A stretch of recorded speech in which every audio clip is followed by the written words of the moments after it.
Pemirsa masih dari Grand Studio Metro TV, saya Leonard Samosir, kali ini ditemani rekan saya. Kania Suti Sawinata, halo Leo. Selamat halo malam. Pemirsa. Tadi mengikuti debatnya? Selamat malam. Iya, mengikuti debatnya dari awal sampai dengan akhir. Ya. Nanti coba kita akan tanyakan juga kepada narasumber yang hadir di sini ya untuk respon. Tapi yang pasti sudah berjalan selama 1,5 jam terakhir. Temanya tema ekonomi. Betul. Dan turunannya tema yang sebenarnya cukup berat. Benar. Anda mendapatkan kesan seperti apa? Saya menangkap kesan bahwa mungkin ya, ini saya bisa salah, bahwa permainannya adalah sepak bola, tapi mungkin pemainnya adalah ada pemain bulu tangkis, ada pemain voli, ada perenang. Mungkin, tapi itu kan pendapat saya. Mungkin juga pemirsa bisa mendapati hal yang lain kan ya? Ya betul, yang pasti saya sih berharapnya dari apa yang disampaikan tadi seharusnya substansinya itu lebih tergali gitu ya. Apa yang kemudian menjadi visi misi dari masing-masing paslon. Karena lagi-lagi gitu tema ekonomi ini kan berdampak terhadap hajat hidup banyak sekali orang, sangat penting sekali. Jadi harapannya apakah tercapai atau tidak, paling tidak kalau melihat dari nanti kita akan lihat begitu ya beberapa cuplikan untuk melihat seperti apa sih sebenarnya begitu ya adu visi misi dari cawapres. Benar. Ya cawapres dari 01, 02, 03 yang sebenarnya debat perdananya ini sungguh ditunggu-tunggu. Iya, karena ada beberapa orang yang mengatakan kenapa ditunggu kan ya, karena ada yang beberapa kali tidak pernah hadir begitu ya, saya tidak menyebut yang mana, dan sekarang hadir dan mungkin nanti akan kita tahu juga seperti apa tanggapan dari kita semua, termasuk para panelis, termasuk juga paslon yang ada di Grand Studio Metro TV, dan kita ingin tahu nanti seperti apa. Sambil kita lihat juga sekarang pemirsa situasi di Jakarta Convention Center yang masih terlihat kerumunan orang yang masih menyambut paslon masing-masing. Iya, itu di layar sebelah kanan gitu, itu adalah suasana terkini dari arena debat di JCC. Yang saat ini masih dipenuhi oleh para pendukung dan juga tamu undangan yang menghadiri debat yang baru saja berlangsung, dan kita sambil menunggu juga teman-teman di lapangan yang tentunya nanti mungkin ada kesempatan untuk mewawancarai apakah itu mungkin cawapres yang tadi baru saja tampil di debat, dan kita juga akan sambil terus memantau situasinya di sana seperti apa. Karena biasanya memang ada konferensi pers yang disampaikan oleh paslon, dan teman-teman di JCC masih berusaha untuk mendapatkan keterangan itu dari para paslon dan atau para pendukungnya. Para pendukungnya, betul. Karena nanti pasti banyak sekali begitu yang biasanya itu tidak langsung pulang begitu ya. Pasti mereka masih berdiskusi, mungkin membahas begitu soal hasil debat tadi begitu, dan mungkin nanti kita ada kesempatan untuk mendengarkan seperti apa respon ataupun reaksi begitu dari apakah itu dari cawapresnya langsung atau dari capresnya yang tadi juga ikut mendampingi. Ya, tidak kelihatan. Ini format debatnya akan sedikit berbeda ya sebenarnya ya. Tadi ya kalau kita lihat capres tidak kelihatan sama sekali tapi hadir di situ. Dan kemudian juga tadi kalau kita melihat ada podium yang disediakan dan juga ada alat bantu ya. Alat bantu berupa apa itu yang tadi kita lihat adalah misalnya mereka bisa membaca gitu ya pada saat pemaparan di awal, bisa membaca, bisa menulis, dan di closing juga bisa membaca. Baik, langsung saja kalau begitu ya, sambil kita juga menunggu rekan-rekan di lapangan untuk mewawancarai salah satu yang mungkin bisa diwawancari di sana, kita ingin memperkenalkan terlebih dahulu narasumber yang juga sudah hadir bersama kami pada malam hari ini. Kita akan mulai dari pengamat-pengamatnya dulu. Pengamat politik yang tadi di bagian sebelum debat sudah ada bersama kita. Terima kasih Ray Rangkuti. Kita beri tepuk tangan untuk Bang Ray Rangkuti.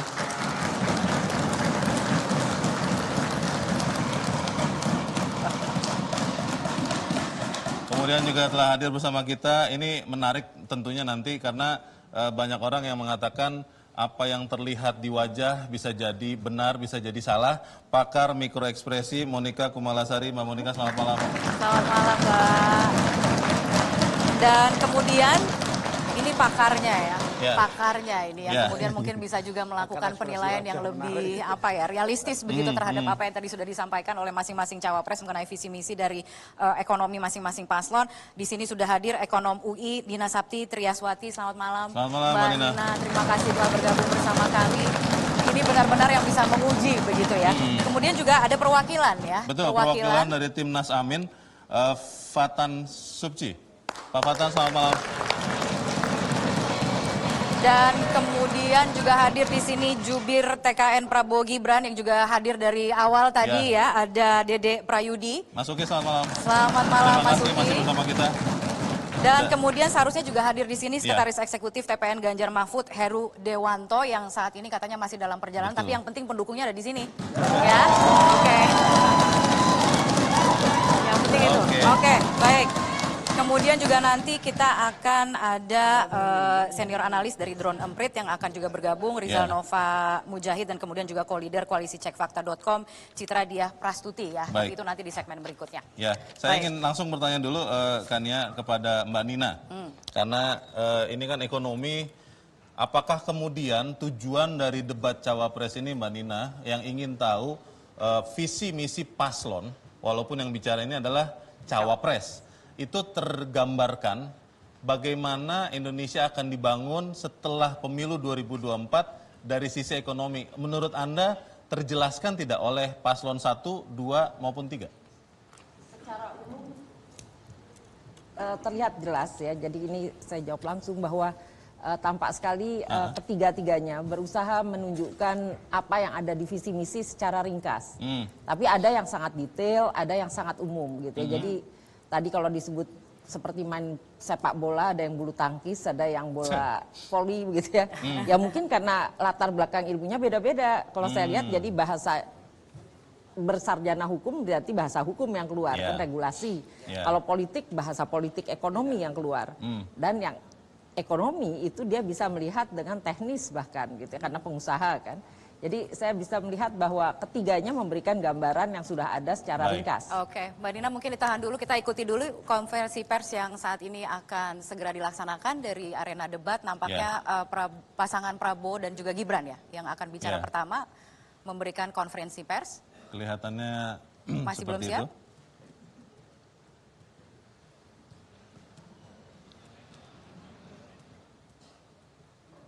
Ya, kita lihat di layar. Komplit sudah pasangan nomor sudah bersiap-siap. Pak Prabowo dan Mas Gibran, silakan. Oke. Bismillahirrahmanirrahim. Assalamualaikum warahmatullahi wabarakatuh. Salam sejahtera kita sekalian. Selamat malam, shalom, om swastiastu, namo buddhaya. Terima kasih saudara-saudara sekalian. Baru saja kita bersama-sama menghadiri debat Wakil Presiden dalam rangka pemilihan Presiden dan Wakil Presiden tahun 2024. Alhamdulillah berjalan dengan baik dan saya ingin sampaikan pendapat saya bahwa gagasan-gagasan dari 3 cawapres ya, menurut saya semuanya positif. Semuanya mengarah kepada keinginan untuk Indonesia maju, Indonesia sejahtera, rakyat baik. Tapi terus terang saja saya sangat bangga dengan calon wakil presiden saya. Ya, saya sangat bangga. Tadi saya katakan kalau saya seorang guru yang memberi nilai pada saat ujian, saya beri nilai 9,9 kira-kira gitu. Dan menurut saya ini objektif, ini nyata, semua rakyat bisa menilai, ya kita serius. Saya mewakili generasi yang saya menamakan generasi jembatan. Kami menganggap diri kami jembatan untuk nanti generasi penerus, generasi muda akan liwat menuju Indonesia emas, Indonesia hebat, Indonesia adil dan makmur. Saya kira itu dari saya. Selamat malam. Selamat Mas Gibran. Mas Gibran.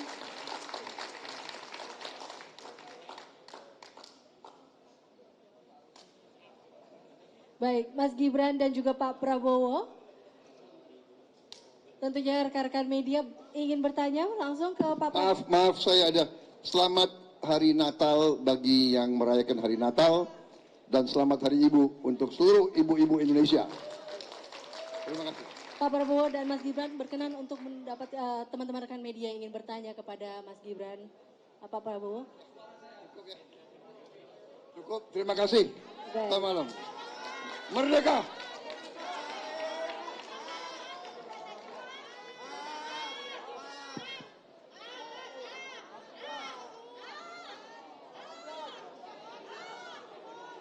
Terima kasih. Assalamualaikum warahmatullahi wabarakatuh. Teman-teman media yang kami hormati, alhamdulillah pada malam hari ini kita semua sudah dengan baik, dengan khidmat, dengan serius, dengan sungguh-sungguh menyaksikan debat kedua calon wakil presiden Republik Indonesia. Kami dari paslon nomor 2, di mana calon wakil presiden kami, Mas Gibran Raka Buming Raka, alhamdulillah bisa tampil dengan baik. Keterangan dari calon presiden nomor urut 2, Prabowo Subianto, yang mendampingi calon wakil presiden nomor urut 2, Gibran Raka Buming Raka, kan ya? Dan menyampaikan selamat. Betul. Menyampaikan kebanggaan. Ya. Berarti dianggap sukses begitu ya tadi ya. Tapi saya ingin kembali lagi bertanya lagi ke Mbak Nina. Mbak Nina, saya terus terang sebagai warga Indonesia ingin tahu persis sebetulnya apa yang akan dilakukan oleh paslon 1, 2, atau 3 untuk menciptakan pekerjaan, Mbak. Karena kita melihat banyak sekali yang butuh pekerjaan saat ini. Mungkin teman-teman mahasiswa juga masih berpikir, setelah lulus saya bekerja atau tidak. Itu terjawab tidak dari pemaparan dan juga debat saling sanggah yang disampaikan oleh cawapres malam ini? Sayang sekali bagian lapangan pekerjaan itu yang tertinggal kelihatannya. Begitu. Ada sedikit disentuh ya, menciptakan lapangan kerja kalau ada investasi kira-kira begitu kan. Tetapi kan tidak otomatis terjadi. Ya, jadi itu yang tidak dibahas secara spesifik ya. Apakah investasi langsung menciptakan lapangan kerja atau berhenti dulu di level korporasi. Kalau dia banyak pakai robot ya nggak pakai lapangan kerja yang banyak kan. Tapi kalau dia banyak pakai manusia karena pekerjaannya misalnya pertanian tadi baru terlihat begitu ya. Jadi ini kita belum lihat nih area yang spesifiknya yang ada di permukaan. Jadi tadi adil makmur akan berinvestasi, investasi nanti arahnya kemana, misalnya ada di IKN, ada di infrastruktur, soft infrastruktur misalnya hukum ya regulasi. Jadi tidak semua infrastruktur itu fisik, tapi belum ke manusia yang sifatnya lapangan kerja. Adanya manusia yang kepada sisi katakanlah gizi gitu ya, stunting disebut begitu ya. Jadi ini ada yang sedikit hilang ya di dalam ketiga aspek ekonomi itu kan ada sektor realnya dibangun, lalu ada sektor moneter, ada uangnya enggak begitu. Tadi ada sedikit disebut itu pun enggak banyak begitu ya. Sumber dananya ya bisa dari hutang begitu kan, bisa dari uang sendiri APBN. Jadi penjelasannya terpotong-potong ya, gitu ya. terpotong tapi lebih banyak karena saya dengar ini mungkin hukum dan politik ya agak keras ya, itu regulasinya begitu. Korupsinya besar oke, tetapi apakah korupsi itu menyentuh APBN? Seberapa besar buruknya begitu ya, keburukan dari korupsi itu tidak tergambar secara angka begitu ya kira-kira. Karena kan sebetulnya ratusan triliun hilang karena korupsi begitu ya. Kenapa? Karena itu satu proyek aja nilainya sekian puluh triliun gitu ya. Di asuransi ada sekian ratus triliun itu hilang itu tidak tergambar. Oke, kalau investasinya ada ratusan triliun, ada ribuan triliun gitu ya. Tetapi kan belum menjadi lapangan kerja. Kalau tadi pertanyaan lapangan kerja belum. Baru investasi dengan ICOR-nya begitu. Jadi tidak efisien kan, artinya lebih banyak uang dibutuhkan untuk menghasilkan pertumbuhan ekonomi. Tapi pertumbuhan inklusif menghasilkan lapangan kerja itu belum tidak cukup ruang begitu. Saya ingin beralih ke Bang Rey begitu ya, sebagai pengamat politik begitu di sini bagaimana kemudian Anda menilai penampilan dari masing-masing cawapres, baik itu 01, 02 maupun 03. Saya tidak ingin menanyakan, atau mungkin Anda punya gitu, siapa yang menurut Anda lebih unggul gitu. Unggulnya itu dari segi apa? Apakah dari penguasaan panggung, penguasaan materi, atau cara berkomunikasi, artikulasi, dan lain sebagainya. Bang Rey melihatnya seperti apa? Kalau unggul dalam pengertian umum tentu saja sulit kita untuk jelaskan ya. Karena maksud saya bisa saja setiap capres ini kan targetnya beda-beda. Ada orang yang ingin unggul dalam aspek penguasaan materi tapi belum tentu berimplikasi kepada publik.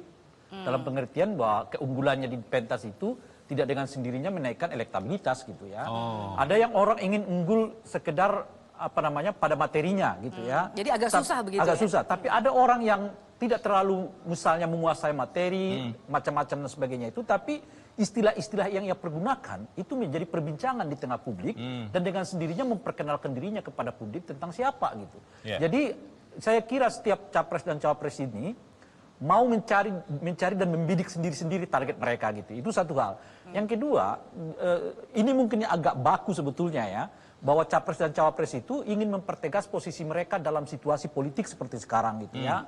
Misalnya Caimin tentu akan mempertegas dirinya sebagai ingin perubahan yang dengan sendirinya beroposisi terhadap dalam hal ini 02 yang ingin melanjutkan gitu. Sementara 03 itu kan ingin mempertegas dirinya bahwa saya juga bagian dari Jokowi tetapi dengan berbagai perubahan-perubahan yang saya akan lakukan gitu. Kalau itu misalnya sebagai bahan mereka untuk mencoba mempertegas posisi itu gitu ya, saya kira untuk 1 dan 2 dan 3 itu kena. 2 dan 3 itu kena, bahwa 2 itu mempertegas posisinya ingin melanjutkan kebijakan-kebijakan Pak Jokowi gitu ya. Yang 3 ini juga mempertegas keinginannya untuk mengatakan bahwa saya juga akan melanjutkan apa yang menjadi kebijakan Pak Jokowi tapi dengan beberapa koreksi. Cuma memang kelihatan 01 kurang nendang. Dalam hal ini gitu ya, kurang memperlihatkan posisinya sebagai bagian dari apa yang disebut perubahan yang ingin mengkoreksi berbagai kebijakan yang ada pada saat ini yang dilakukan oleh Pak Jokowi gitu. Tapi kalau kita pandang siapa yang menang, siapa yang tidak, saya kira akan sulit karena setiap target di antara mereka itu pasti beda-beda. Itu yang kedua. Nah yang ketiga, menurut saya target yang ketiga di antara mereka itu adalah soal bagaimana mereka memperlihatkan diri itu memiliki irisan dengan capres mereka yang... Tahan dulu Bang Rey, kita dengarkan dulu konferensi pers dari Arena Debat dari JACC. Masuk ke 3 pertanyaan dari rekan-rekan media. Alhamdulillah, kami bangga sekali dengan apa yang tadi disampaikan oleh Gus Muhaimin, gagasan, rencana terkait dengan bagaimana kita bisa merasakan manfaat dari pertumbuhan ekonomi disampaikan. Dan tadi semua gagasan-gagasannya terungkapkan, kami bersyukur sekali. Dan insya Allah ini menjadi bahan yang makin meyakinkan bagi kita tentang perlunya perubahan. Monggo, Gus. Ya, karena keterbatasan waktu tentu saja beberapa poin akan terus kita sosialisasikan kepada masyarakat. Bagaimana agar pembangunan yang berkeadilan, pembangunan yang merata, pertumbuhan ekonomi yang bisa dinikmati oleh seluruh rakyat menjadi prioritas, keadilan untuk semua. Saya kira itu tema yang akan terus kita perjuangkan. Oke. Baik. 3 pertanyaan untuk teman-teman rekan media. Sebelah sana. 1. Mas yang iya, itu Mas yang benar tadi. Oke. Medianya ya Mas, tolong disebutkan dan langsung pertanyaannya. Baik, izin Caimin, saya Ayubi dari apahabar.com. Apahabar.com. Apakabar.com. Ya, baik, pertanyaan saya tertuju dari tadi yang disampaikan oleh Caimin terkait dari statement Caimin yang bicara soal Banjarmasin kasihan. Lalu ada 3 kota yang di-highlight di Kalimantan, Banjarmasin, Pontianak, dan Balikpapan. Nah, di sini Caimin bilang Banjarmasin kasihan. Itu maksud kasihannya itu apa dan kenapa? Lalu memang langkah apa yang bisa dilakukan dari pasangan calon nomor 1 ini untuk membuat pemerataan di sana, khususnya di Banjarmasin itu sendiri. Terima kasih. Baik, boleh langsung dijawab, Cak. Ya, banyak kota-kota kita yang masih bisa ditumbuh kembangkan menjadi kota yang maju, terutama infrastruktur dan kebutuhan air. Banjarmasin hari ini ada 2 masalah besar. Yang pertama adalah keterbatasan air bersih. Menjadi problem utama masyarakat, bukan Banjarmasin. Yang pertama Banjarmasin kadang masih problem jalan raya. Jalan yang masih menjadi kekurangan karena terjadi kerusakan jalan di mana-mana. Yang kedua, Pontianak APBD-nya hanya 1 triliun. Bayangkan kalau kita bisa tambah sehingga aspek pembangunan pemerataan itu terjadi. Yang ketiga tadi apa? Lupa saya. Balikpapan ini hari ini listrik juga sangat kesulitan. Jalan masih banyak yang rusak dan juga air bersih menjadi problem utamanya. Karena itu prioritas pembangunan yang harus kita lakukan adalah pemerataan. Anggaran ini diprioritaskan kepada pembangunan kota-kota sehingga tumbuh menjadi lebih cepat maju. Baik, cukup. Kita berikan ke rekan-rekan media sebelah sini, tidak ada? Oke, Mas yang di belakang sana. Nanti baru yang cek joket coklat.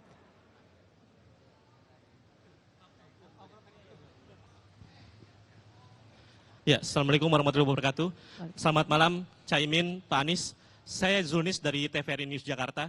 Saya mau bertanya Pak mengenai strategi Mas Gibran yang tadi mengajukan pertanyaan dengan istilah-istilah sulit.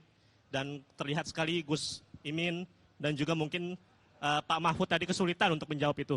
Bagaimana tanggapan Timnas Anies mengenai strategi tersebut? Terima kasih. Ya, namanya istilah itu kan banyak sekali. Ada nggak yang kadang kita hafal, ada yang kita kebetulan lupa singkatannya. Tapi ini biasa pertanyaan-pertanyaan yang bisa saja dimunculkan setiap saat. Dan yang penting kita akhirnya ngerti substansinya dan bisa menjelaskan dengan tepat apa yang sebetulnya dengan kepentingan ekonomi syariah yang menjadi bagian dari kekuatan bangsa kita. Tambahan Mas Anies. Iya. Jadi ketika pertanyaan adalah soal terminologi teknis, pada level ini bisa dijawab dengan Google sebetulnya. Karena yang dibutuhkan di tingkat kepemimpinan nasional adalah hal-hal yang substantif. Dan ini yang sesungguhnya dibawa. Menurut saya sebagai pertanyaan itu sah, tapi juga publik bisa menilai kualitas pertanyaannya adalah kualitas pertanyaan aspek technicality, bukan aspek substansi. Padahal makin tinggi posisi, makin berfokus pada substansi. Dan di tingkat kepemimpinan nasional itu pada tingkat substansi. Tapi sebagai pertanyaan tentu sah-sah saja. Dan publik nanti akan menilai apakah memang ini format cerdas cermat untuk hafalan atau ini format tentang ideologi, gagasan, nilai yang kemudian diwujudkan dalam kebijakan. Baik, mohon maaf rekan-rekan media, nampaknya waktu kita terbatas. Terima kasih Pak Anies Baswedan dan Pak Muhaimin Iskandar. Terima kasih. Kita beri kesempatan untuk tim ses ingin menyampaikan sesuatu untuk kepada rekan-rekan media. Cukup, oke, baik. Sekali lagi terima kasih untuk Pak Anies Baswedan dan juga Bapak Muhaimin Iskandar.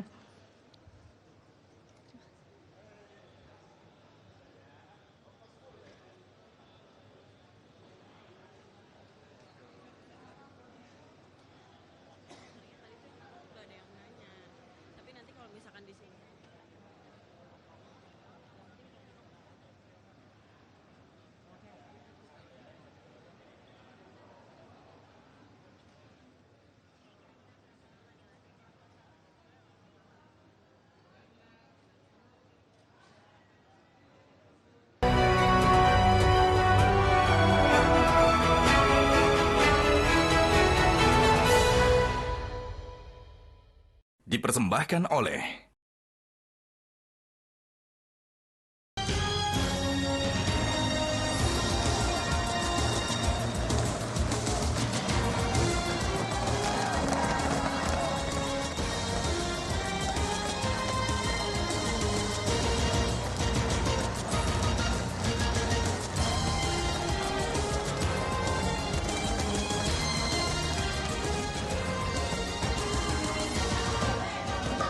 Iya, masih riuh sekali. Ramai sekali. Sekali dari Grand Studio Metro TV. Yeah. Anda kembali menyaksikan live event Debat Cawapres 2024. Saya Kania Sutisnawinata dan saya Leonard Samosir. Iya, kita masih akan terus membahas sambil kita terus memantau situasi dari arena debat. Masih ada satu paslon yang belum memberikan pernyataan persnya. Tapi untuk sementara waktu kita ulas kembali, begitu ya. Mungkin kita ingin tadi Bang Rey kan sempat terpotong, tapi rasa-rasanya nanti kita beralih dulu lah ya. Kita beralih dulu ke narasumber berikutnya, Mbak Monica, untuk memberikan seperti apa penilaian Anda terhadap, karena kan Anda pakar mikroekspresi, gitu ya. Bagaimana Anda melihat penampilan dari masing-masing cawapres? Adakah yang tersembunyi di balik raut muka begitu yang mereka tampilkan dari sejak awal sampai dengan akhir? Baik, jadi mungkin beberapa banyak yang belum memahami apa itu mikroekspresi dan kenapa seorang analis mikroekspresi dihadirkan, begitu ya. Nah, jadi kalau kedua rekan panelis kami ini sudah membicarakan hal yang bersifat substansial, ya, justru yang saya lihat adalah hal yang bersifat nonverbal, ya, komunikasi nonverbal. Jadi yang boleh diamati ditahan di dulu, sini, mohon maaf.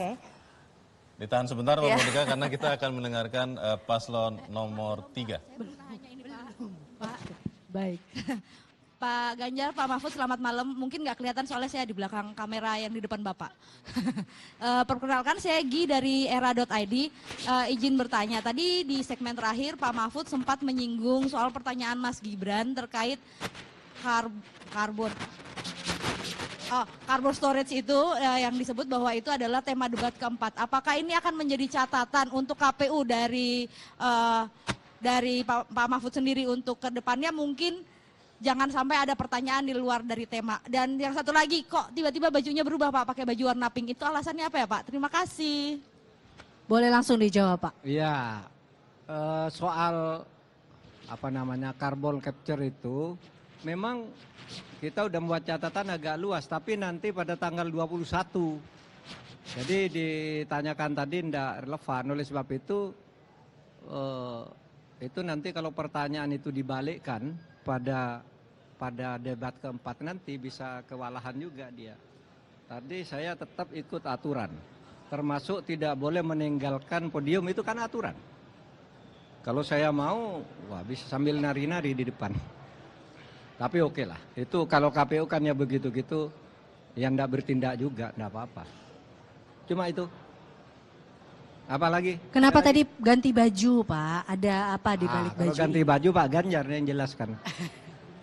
Kenapa ganti baju nih? Ada warna pink dan ungu nih. Iya, ini Hari Ibu dan kita merayakan dengan dua warna yang biasanya dipakai ibu-ibu. Ada ungu dan pink. Karena kami hari ini mengatakan I love you Ibu. I love you Ibu. Oke, terakhir teman-teman media. Baik, dari sebelah situ, silakan Mas. Ya, boleh maju Mas.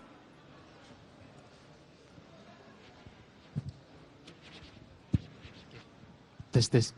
Oke, perkenalkan Mas Ganjar, Pak Mahfud. Saya Ibnu dari kantor berita Bloomberg Technos Indonesia. Saya ingin menanyakan 3 poin. Pertama ini mungkin di debat tadi yang menjadi hal membuat PD Pak Mahfud itu di dalam tema apa, yang membuat puas Pak Mahfud di dalam tadi tema apa ya spesifik, itu pertama. Dan kedua, saya mau minta tanggapannya mungkin setelah debat ini mungkin ke depan ada optimistis untuk menaikkan elektabilitas. Dan yang ketiga terakhir Pak, nih, tanggapannya mungkin belakangan paslon 03 ngomong soal endas mau etik. Terima kasih. Silakan. Bagi saya sama aja tuh. Mulai dari 1 sampai 5 saya pede saja. Karena itu satu paket yang disiapkan di kepala saya. Meskipun tidak secara khusus, sambil baca koran, sambil lihat TV gitu, itu sudah dipasang di kepala. Jadi saya pede semuanya untuk itu. Tapi yang paling saya senang itu adalah segmen terakhir kelima, karena saya konkret menyampaikannya yang akan kita lakukan untuk mencapai 7% pertumbuhan. Itu lebih konkret, ada 21 agenda dan itu adalah janji terbuka, sehingga nanti harus diusahakan untuk dilaksanakan kalau jadi, dan kalau tidak bisa dilaksanakan karena apa, rakyat tahu alasannya. Oh ini kesulitannya ini, dan seterusnya. Itu aja. Kalau soal apa tadi? Etik politik. Akhir-akhir ini paslon 3 sering bicara. Yang nomor 2 tadi apa ya? Sudah ya?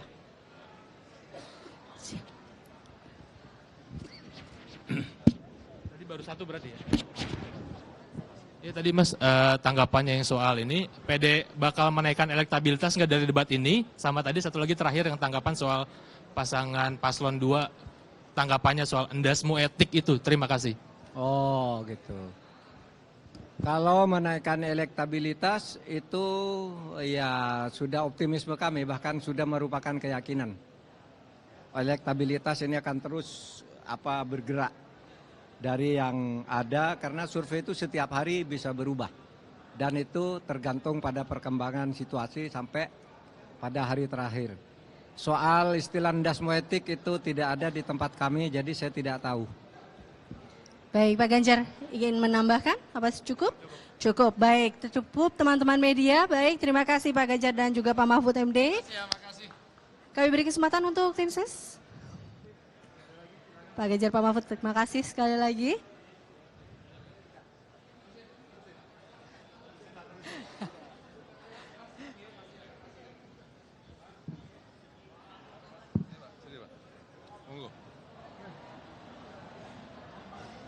Ada pertanyaan atau?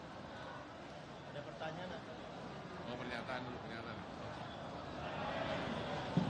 Baik teman-teman media, saya rasa misi kami dari tim Ganjar Mahfud di debat 2 ini tercapai. Misi pertama adalah memberikan optimisme bahwa Indonesia bisa tumbuh 7%. Ya, kita baru saja mendengarkan pernyataan dari Ganjar Mahfud ya, kan ya. Tapi saya ingin kembali lagi sedikit ke Mbak Monika. Mbak Monika, kita langsung saja. Kalau selama debat tadi, ada yang kehilangan pengendalian emosinya kah kalau Anda lihat? Ada yang menyembunyikan sesuatu kah? Atau seperti apa kalau Anda lihat? Oke, jadi kalau kita lihat dari ketiga ini ya, yang saya amati adalah bagaimana kesesuaian antara verbal, kemudian suara dan juga dari body language-nya ya. Nah, mulai kita lihat dulu dari Mas Gibran ya. Dari Mas Gibran ini dengan ide-ide, jadi antara apa yang dipikirkan dengan apa yang diucapkan, ini keselarasan. Sehingga apa yang saya sampaikan ini, apakah nanti juga dirasakan oleh publik, begitu ya. Jadi kalau melihat kepada apa yang disampaikan oleh Mas Gibran ini, ya emosi-emosinya yang terlihat, ini mendukung seperti apa yang disampaikan, begitu ya. Jadi ada keselarasan seperti ini. Nah, kemudian kalau kita perhatikan lagi ya, bagaimana pengendalian emosi ya, ada mikroekspresi kemarahan juga yang muncul ya, jadi ekspresi kemarahan ya, ketika lawan debatnya juga tidak memahami esensi yang sedang ditanyakan seperti itu ya. Malah jadi marah begitu? Iya, ada kemarahan secara mikro bisa terlihat seperti itu ya. Nah, kemudian juga ketika Mas Gibran ini kemudian kepada Pak Mahfud ya, di mana Pak Mahfud kepada Mas Gibran, nah ini juga yang dibicarakan oleh publik, bagaimana hubungan antara keduanya gitu. Satunya dari generasi baby boomer, satunya lagi dari generasi milenial gitu ya. Pak Mahfud menyampaikan kepada Mas Gibran yang terhormat ya. Kemudian juga Mas Gibran bagaimana kemudian berespon terhadap Pak Mahfud ya. Nah, ini ada yang disebut dengan cross cultural communication. Jadi sebagai seorang solo ya, ini memang berbeda karena kulturnya lebih menghormati kepada yang lebih tua begitu ya.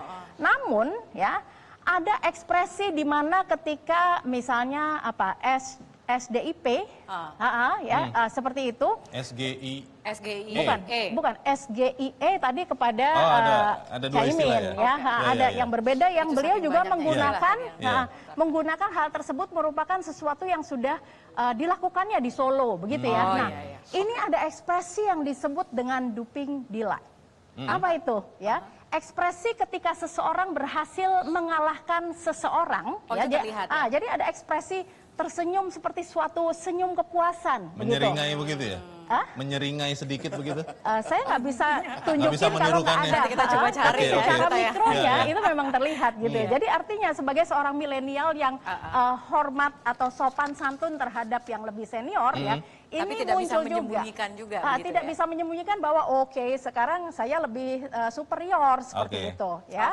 Nah, kemudian kalau kita lihat lagi ke Caimin ya. Nah, kalau dari Caimin ini ketika menjabarkan mengenai visi dan misinya, saya lihat ada pattern yang sama seperti Pak Anies ketika mengatakan beliau ini adalah merupakan oposan begitu ya. Artinya perubahan yang diusung di sini. Nah, jadi ketika visi dan misi disampaikan itu, maka terlalu banyak masih bocor juga ketika menyinggung mengenai sebelah ya. Jadi mengatakan mengenai adanya pemerintah yang memiliki kewenangan yang mutlak seperti itu. Jadi ini banyak menghabiskan waktu di sini. Artinya faktor emosi berperan di sini. Gitu, ya. Nah, emosinya emosi apa kira-kira yang kemudian ya, berperan tadi di kalau situ? kita bilang perasaannya banyak muncul dengan mencolek tetangga sebelah seperti itu ya. Nah, kemudian kalau kita lihat Caimin ini dengan gimmicknya selepet dan sebagainya itu sangat bagus sekali begitu ya. Namun ketika kita amati lagi ada mikrogestur yang terlihat ya menjadi suatu keraguan-raguan. Bahkan juga ada gestur dari tangan ya seperti ini ketika di season tertentu mengatakan mengenai infrastruktur seperti itu. Mbak Monica, menarik karena Anda sudah mengatakan selepet. Ya. Tadi saya sering mendengar juga Pak Mahfud mengatakan selesai. Itu sebenarnya artinya apa sih? Ada makna tertentu untuk mengatakan punctual, tepat waktu atau seperti apa? Dan termasuk selepet tadi. Ya, gini. Pak Mahfud ini juga dengan gimmicknya yang mengatakan mengenai tastes. Tastes adalah suatu cara untuk mengatakan saya ini tegas, seperti itu disiplin dan sebagainya, begitu ya. Nah, artinya ini merupakan metaprogram dari yang bersangkutan karena dengan backgroundnya hukum dan sebagainya, begitu ya.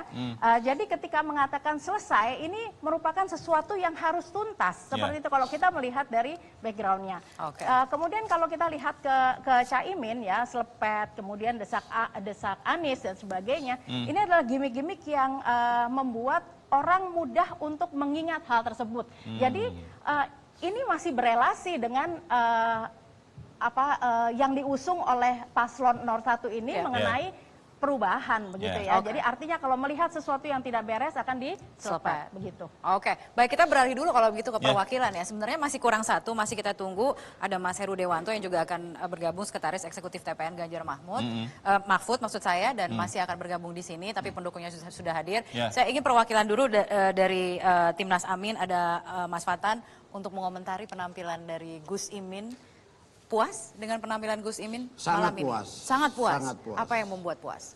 Ya tadi dikatakan oleh Mbak Monica, pakar mikroekspresi bahwa Anda menangkapnya kesan yang sama?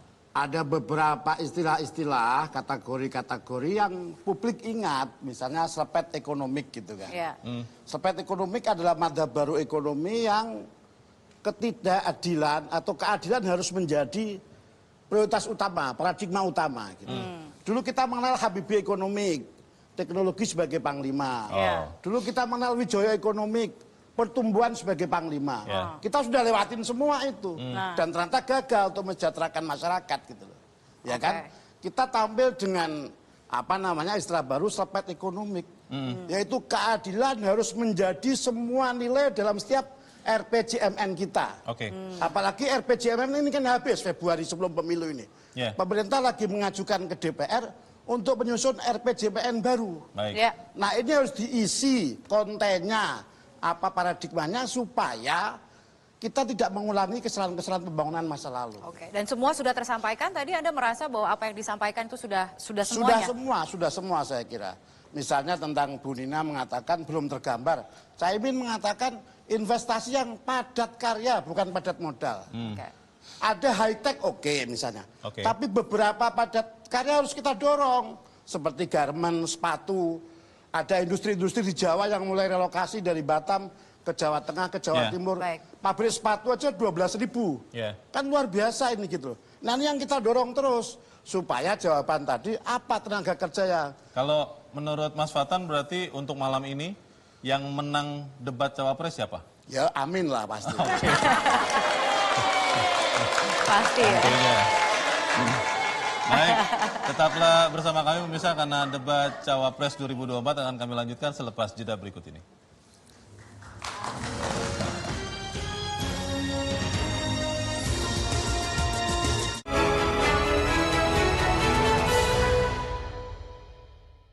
Dipersembahkan oleh, didukung oleh,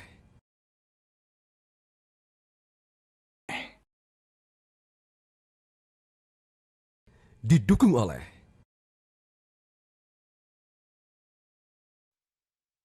Karena tadi pertanyaannya itu carbon capture itu nanti debat keempat tanggal 21 Januari. Tapi saya tahu itu kan untuk menghindari tidak adanya regulasi sekarang ini agar tidak lagi terjadi penggundulan karena food estate seperti yang terjadi. Saya sekarang mau bertanya dalam topik ini. Di dalam visi dan misi Anda disebut kalau rasio pajak dinaikkan menjadi 23%. Dalam simulasi kami, angka itu hampir tidak masuk akal. Karena pertumbuhan ekonomi bisa 10. Padahal selama ini pertumbuhan ekonomi 5-6 gitu. Itu kalau Anda bisa menaikkan rasio pajak sampai segitu bisa 10%. Lalu bagaimana Anda mau menaikkan pajak? Orang mau insentif pajak aja orang tidak ngambil. Yang namanya menaikkan rasio pajak dan menaikkan pajak itu beda. Satu, gimana caranya menaikkan penerimaan pajak atau menaikkan rasio pajak? Saya tadi sudah bilang di segmen sebelumnya, kita akan membentuk badan penerimaan pajak dikomandoi langsung oleh Presiden. Sehingga akan mempermudah koordinasi dengan kementerian-kementerian terkait. Itu. Jadi DJP dan Bea Cukai akan dilebur jadi satu, sehingga fokus dalam penerimaan negara saja. Tidak akan mengurusi lagi masalah pengeluaran. Lalu, sekali lagi digitalisasi penting.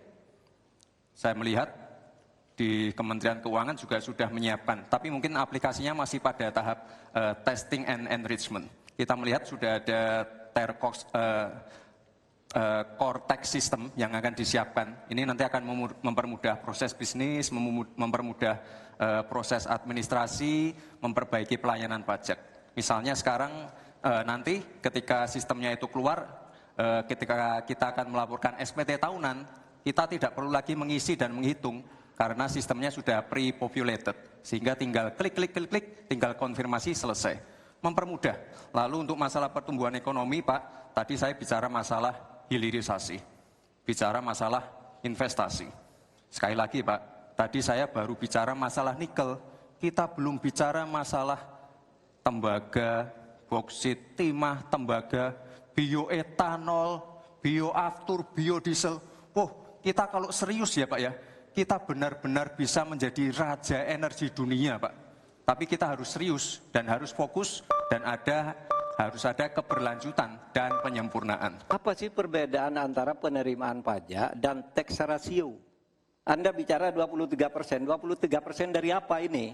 Kalau Anda bicara bahwa beda antara penerimaan pajak dan rasio atau tax rasio pajak. Kan kalau persen kaitannya dengan PDB. Apa 23% dari APBN atau apa? Kalau 23% dari APBN itu salah. Karena sekarang aja sudah 82%. Dengan tax rasio sekarang hanya 10,5. Sumbangan terhadap APBN itu 20%. Saya ingin tanya, 23% itu dari apa? 23% dari PDB atau dari APBN atau apa? Untuk menaikkan pajak. Hati-hati loh. Rakyat tuh sensitif kalau pajak dinaikkan. Karena kita sudah berkali-kali nawarkan teks amnesti juga tidak jelas hasilnya. Kemudian teks pajak itu, insentif pajak sudah ditawarkan oleh pemerintah, benar tidak Pak yang mau? Karena diperas-peras juga jadi alat nego di kantor pajak. Nah oleh sebab itu ini harus jelas 23% dari apa selesai. Klarifikasi tadi adalah tax ratio dan menaikkan pajak Pak, itu beda. Kita ini tidak ingin berburu di dalam kebun binatang. Kita ingin memperluas kebun binatangnya. Kita tanami, binatangnya kita gemukkan. Artinya apa? Membuka dunia usaha baru. Sekarang NPWP, yang punya NPWP ini baru 30%. Artinya apa? Kita harus melakukan intensifikasi dan ekstensifikasi. Saya tahu pasti pada negatif thinking. Kita tidak akan memberatkan UMKM yang di bawah omsetnya 500 juta, pajaknya 0. Pengen modal 200 juta, pur, tanpa agunan. Nggak ada yang memberatkan, Mbak. Terima kasih.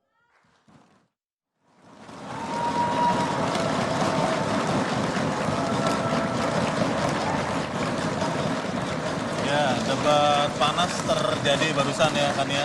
Kita melihat ada debat yang hangat, panas, atau saya tidak tahu itu benar-benar panas apa tidak nanti. Iya, tapi saya cukup menikmati begitu ya, adu Menikmati, argumentasi antara terkait dengan keduanya. pajak ya.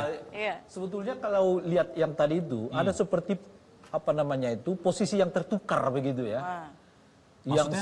Yang satu lebih kalem, yang tiga malah sukanya nyerang gitu loh kan. Agak ketukar kayaknya posisi gitu. Padahal orang menyangkanya satunya yang akan banyak menyerang, tiganya mungkin akan kurang lebih sama lah dengan dua itu, cuman dengan ada sedikit kelebihan gitu. Kenyataannya kalau kita lihat dari debat-debat tadi, tiga dengan dua itu yang justru seling kali adu argumen lah kira-kira begitu.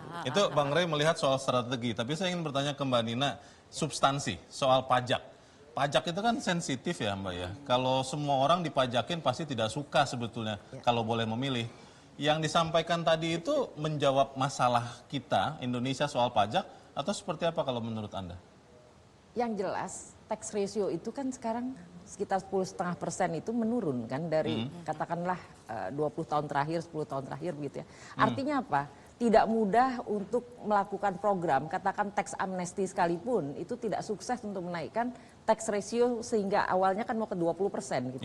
Jadi bayangkan 10 tahun yang lalu bicara mau 20%, sekarang malah 10% gitu kan. Jadi artinya tadi dikatakan 23% dari mana begitu. Lah 23% itu dijawabnya dengan membentuk badan penerimaan pajak. Semacam dipisahkan dengan RS yang di Amerika Serikat itu mungkin ya maksudnya ya? Jadi revenue-nya itu dipisahkan dari, kalau sekarang di bawah kan Menteri Keuangan, sekarang dikeluarkan menjadi badan yang langsung bertanggung jawab pada Presiden. Ya, tapi kalau kita melihat secara logika itu kan baru kotaknya ya, jadi baru office-nya. Yang kita bicarakan behavior dari orang yang mau bayar pajak gitu kan. Ini yang nggak mungkin gitu ya. Nggak mungkin dalam arti 5 tahun apa iya bisa. Kalau 23% seperti tadi sampaikan Pak Mahfud kan, 23% itu apa? Coba jelaskan. Nah, itu nggak dijawab.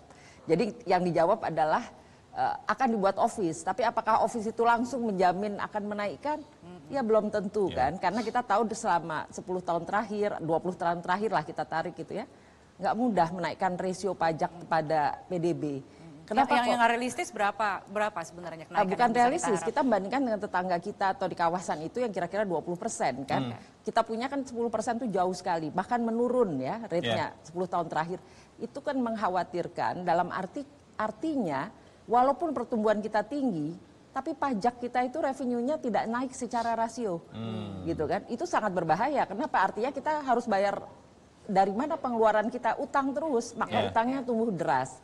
Nah ini yang nggak keluar kan, ujungnya itu adalah utang membengkak karena target pajak secara rasio itu tidak tercapai. Maksudnya Mbak Nina, maaf saya mau sederhanakan, maksudnya banyak warga negara Indonesia yang tidak suka bayar pajak atau mengemplang begitu ya? yang kata-kata mengemplang itu kan sebetulnya kan kita tahu besar sekali masalah pajak. Dulu ada Gayus, setelah Gayus ada siapa lagi gitu. Jadi besar sekali yang mau ditarget oleh Pak Mahfud kan sebetulnya, dan juga seluruh audiens tentang ekonomi itu tahu sekali bahwa pajak itu hal yang sulit dicapai, bahkan sudah punya tax amnesty 2 kali nggak tercapai juga. Jadi berarti program untuk menjaring pajak nggak boleh di kebun yang sama, harus memperluas ekspansi kepada basis pajaknya ya. Jadi jangan hanya menaikkan rate kan, tetapi menambah orang yang bayar. Nah jumlahnya naik, tapi ternyata rasionya nggak, berarti kan ada terlalu banyak lah katakanlah pembebasan pajak kah gitu. Jadi sumber-sumber pajaknya malah berkurang. Pada saat kemarin kan kita kasih insentif, artinya pajaknya dipotong lagi. Jadi kan dilema di pajak itu adalah pemerintah ingin kasih insentif untuk sektorial, pajaknya yang dipotong, misalnya rumah, mobil gitu kan. Pada waktu COVID itu ya. Itu jelas kan. Jadi revenue pasti turun. Tapi dari segi penguasaan bagaimana Mbak Nina menilai? Dari apa? Dari segi penguasaan isu dan masalah, bagaimana Anda menilai? Kalau ini saya lihat jawabannya sebatas berhenti. Tadi yang saya katakan on the surface. Jadi berhenti pada ya mari kita buat institusi baru yang namanya Badan Penerimaan Pajak terpisah dari Menteri Keuangan. Jadi masih wacana besar begitu ya? Jadi wacana besar yang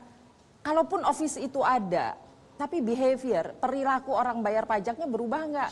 Perilaku orang yang menarik pajaknya, ya Gayusnya itu kan, kalau di masa lalu kita sebut Gayus-Gayus gitu kan, itu masih begitu nggak begitu? Karena walaupun ada sistem yang katanya pakai pajak itu, dan seterusnya, kalau behavior pelaksananya masih korup, ya seperti yang Pak Mahfud kan maunya ke arah sana 2-3%, sulit gitu ya. Gitu itu jadi isunya sebetulnya di situ, tapi yang dijawab sebatas office-nya dibuat gitu. Dan saat ini juga bergabung sudah bersama kami melalui sambungan telepon ada Heru Dewanto, Sekretaris Eksekutif TPN Ganjar Mahfud yang saat ini juga masih dalam perjalanan menuju ke studio untuk bergabung bersama kami karena ditunggu oleh pendukungnya juga di sini. Mas Heru, selamat malam. Selamat malam.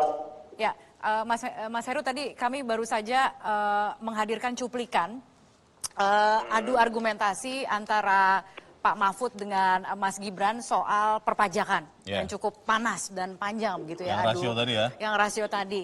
Nah itu Mas Heru mungkin bisa menceritakan bagaimana rancangan yang kemudian disarankan oleh tim ketika ada memang kesempatan untuk saling bertanya gitu. Adakah isu-isu tertentu begitu yang memang kemudian disiapkan untuk melakukan penyerangan terhadap lawan? Karena ini pertanyaannya sebenarnya diajukan oleh Pak Mahfud kepada Gibran. Mas Heru. Ya, kita kan juga mau tahu gitu ya strategi dari paslon-paslon yang lain gitu. Seperti juga paslon yang lain juga ingin tahu strategi atau visi-visi dari kami. Nah, kami menemukan angka 23% tax ratio yang disampaikan oleh mereka pada paslon nomor 2. Dan itulah ini keinginan tahuan dari kami gitu. Itu kok bisa sampai 23% gimana? Sementara target pertumbuhannya lebih rendah dari kita kan, kita kan 7%. Nah ini kan ada ketidak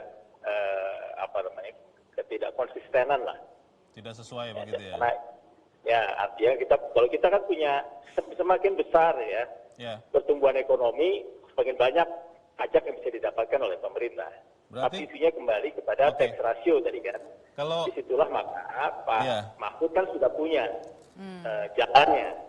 Ya dia pasti menyinggung masalah mafia pajak dan lain sebagainya.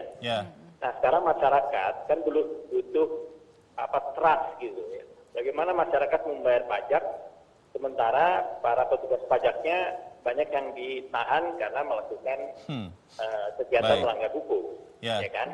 Nah inilah yang pertama-tama ingin ditertibkan oleh Pak Mahfud ya, melakukan reformasi hukum, menegakkan hukum sehingga masalah pajak ini bisa ditegakkan sehingga masyarakat punya kepercayaan yang tinggi terhadap petugas pajak dan terhadap pajaknya itu sendiri. Kalau menurut Mas Heru, tadi jawaban Mas Gibran itu cukup menjawab atau bagaimana menurut Anda?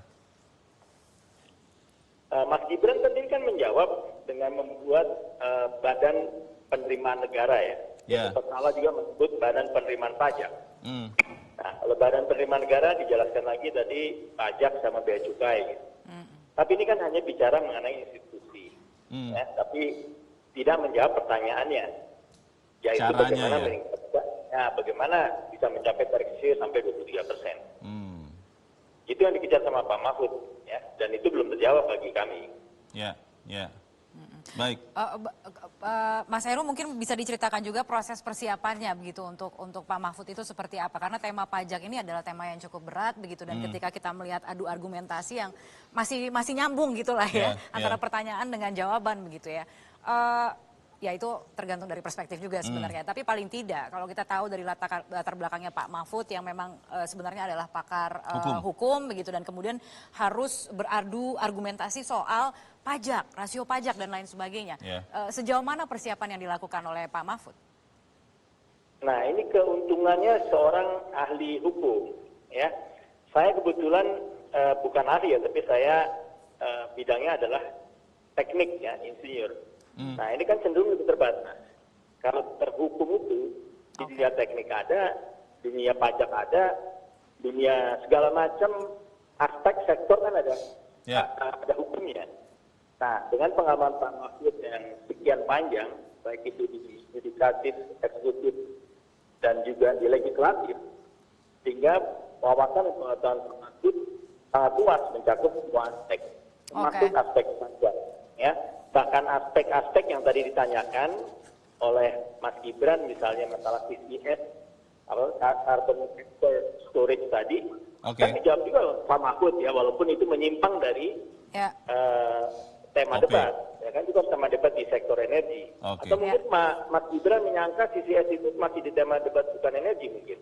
Tapi kan itu tema debat energi dan dibawa ke sini. Tapi Pak Mahfud juga tetap bisa menjawab dengan jelas dan tidak salah. Ya kan, bahwa harus dilakukan saat pembuatan naskah akademik dulu dan seterusnya.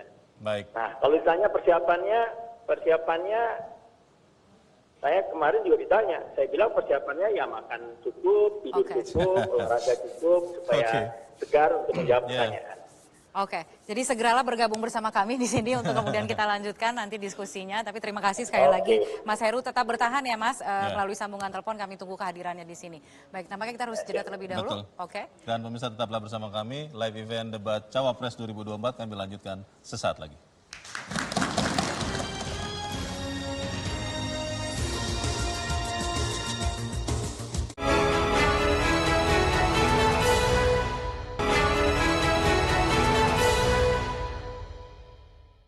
Dipersembahkan oleh, didukung oleh. Saya ingin bertanya bagaimana regulasi untuk carbon capture and storage. Mas Gibran yang terhormat, regulasi itu kalau orang ahli regulasi itu tidak harus spesifik satu persatu itu, kecuali proyek pembuatan regulasi itu sudah ada, ya. Proyek pembuatan regulasi sudah ada. Kita harus buat ini baru dibuat regulasinya bagaimana? Bagaimana cara regulasinya? Satu, membuat naskah akademik dulu. Naskah akademiknya apa? Naskah akademik itu kalau mengikuti pola yang sederhana aja, pakai aja kasus RUKTP namanya. Kalau di dalam ilmu perundang-undangan itu, misalnya regulasi yang sudah ada bagaimana, kalau belum ada bagaimana. Kemudian opportunity-nya bagaimana. Kemudian kapasitas lembaganya bagaimana. Kemudian komunikasi publiknya bagaimana. Kemudian ideologisnya bagaimana. Itulah yang disebut RUKTP dan prosedur tentu saja. Nah itu yang akan kita buat. Kalau saya ditanya bagaimana mengatur soal regulasi undang-undang tentang karbon dan sebagainya, bukan hanya karbon dan itu. Jadi itu yang akan kita lakukan. Tetapi sebenarnya ya, yang terpenting itu bagi saya apapun yang akan kita bangun itu kan harus ada sistem pengawasan keuangan. Barangkali Mas Gibran sudah tahu atau belum tahu juga karena ini baru. Pada tanggal 9 Desember kemarin itu sudah ada sebuah sistem SIPD namanya, Sistem Informasi Pemerintahan Daerah, yang itu mengaitkan dengan APBN dan sebagainya, sehingga ada pengawasan terhadap uang itu mulai dari perencanaan, pelaksanaan sampai evaluasi dan sebagainya. Nah itu saya kira pedoman utamanya. Selesai. Cukup. Kalau SIPD ya tentu saya tahu Pak. Saya kan wali kota Pak. Saya pasti pakai SIPD untuk perencanaan anggaran kami Pak. Tapi kembali lagi ke pertanyaan saya Pak. Pak Prof Mahfud menjawab 2 menit.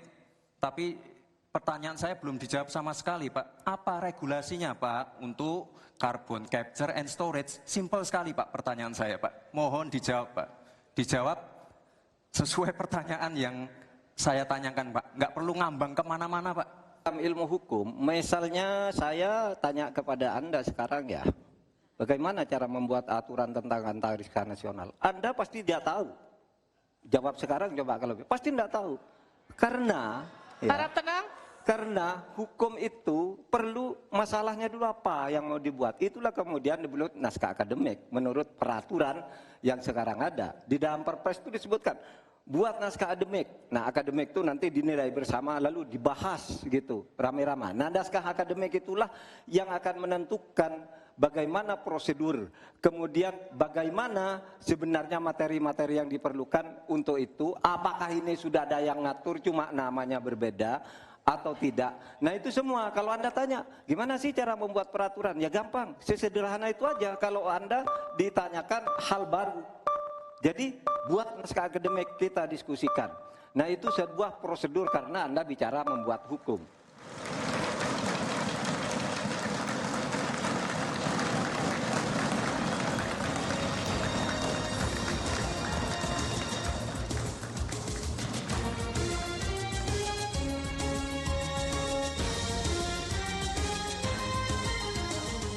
Pemirsa, Anda masih bersama kami dalam live event Debat Cawapres 2024. Saya ingin memberikan ke Bang Rey dan juga Mbak Monica terlebih dahulu begitu untuk mengomentari tadi cuplikan yang baru saja kita saksikan. Lagi-lagi ini ada argumentasi soal carbon capture ya dan storage begitu. Ini adalah istilah-istilah teknis yang banyak memang digunakan dalam adu argumentasi. Tapi pertama saya ingin menanyakan dulu soal emosi gitu ya tadi ya. Mbak Monica melihatnya seperti apa? Adakah kemudian dari Pak Mahfud kelihatan terpancing begitu dengan adu argumentasi tadi? Jadi ketika beberapa pertanyaan ini menurut versi Mas Gibran belum dijawab oleh Pak Mahfud ya, muncul mikroekspresi yang disebut dengan konten. Ya, ini ada ekspresi di mana satu ujung bibir naik ke atas, tadi saya lihat di sebelah kirinya seperti itu. Nah ini adalah merupakan ekspresi di mana yang bersangkutan menyampaikan bahwa kamu itu nggak ngerti apa yang saya maksud, begitu ya. Jadi menganggap bahwa lawan bicaranya itu lebih inferior. Itu dari Mas Gibran ke Pak Mahfud? Nggak, dari Pak Mahfud ke Mas Gibran. Itu yang diamati dulu ya. Jadi Pak Mahfudnya dulu. Dan kemudian muncul, kemudian ini diikuti dengan intonasi nada suara yang naik, ya. Berikut kalau kita perhatikan lagi intensitasnya juga lebih tinggi, lebih rapat seperti itu ya. Nah, intensitas nada intensitas yang naik ini adalah merupakan suatu bentuk emosi juga. Begitu ya. Jadi yang kita perhatikan dari Pak Mahfud ke Mas Gibran seperti itu. Nah, kemudian kalau dari Mas Gibran ke Prof Mahfud ya, ini juga menunjukkan karena dua generasi ini sama-sama berbeda dengan pemahaman yang berbeda juga. Jadi artinya menunjukkan ketika dijawab Pak Mahfud tadi backgroundnya adalah seorang dosen, kemudian dijabarkan, ini udah nggak sabaran gitu ya. Nah, ini muncul gitu, udah ingin segera untuk menangkis sesuatu. Iya. Oke, saya ke Bang Rey kalau begitu untuk mengomentari. Yang mana nih? Yang tadi baru saja kita saksikan. Ada istilah-istilah teknis yang digunakan. Kemudian sepertinya ada yang terpancing emosi dan lain sebagainya. Bagaimana Anda melihat itu? Setahu saya tadi Gibran melakukannya 2 kali ya. Baik kepada Pak Mahfud maupun kepada Cak Imin. Ini menurut saya mengcopy paste apa yang dilakukan oleh Pak Jokowi pada debat 2019 yang lalu.